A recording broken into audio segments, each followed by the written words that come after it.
এক এক দাম না তো, বিভিন্ন দাম।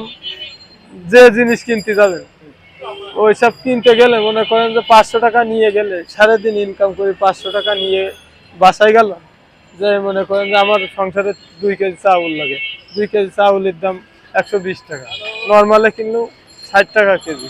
আর তো বাজার থাকলো তেল, তেল হলুদ লবণ এসব তো থাকলো, খালি তো ওইসবগুলো হলে খাওয়া হবে না।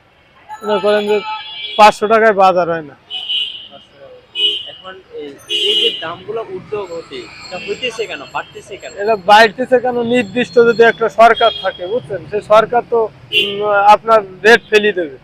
এই এই চাউল 50 টাকার উপরে বিক্রি হবে না, মনে করেন এই আটা 40 টাকার উপরে বিক্রি হবে না। এটা তো এখন মনে করেন যে 60 টাকা চালি 60 টাকা, 70 টাকা চালি 70 টাকা, এর তো কোনো রেট দিয়ে দিনি বুঝছেন।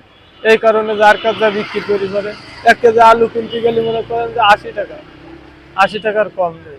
তা আমার মতো ফ্যামিলি মনে করেন 2 কেজি চাউল লাগে, 1 কেজি আলু আমার তো লাগবে, সে জায়গায় 500 গ্রাম আলু কিনতে গেলে তো 40 টাকা বুঝছেন।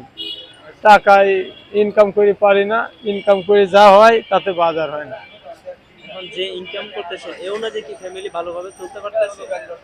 এই যে ইনকাম করতেছি এতে মনে করেন যে কষ্টে চলে, খাওয়া ভালো হয় না, ডাউল ভাত মাত খাইতে হয়।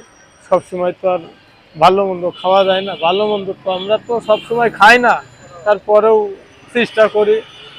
ছেলেপিলি তো আর বোঝে না, ওদের ভালো মন্দ কিনে দেওয়ার জন্য চেষ্টা করি।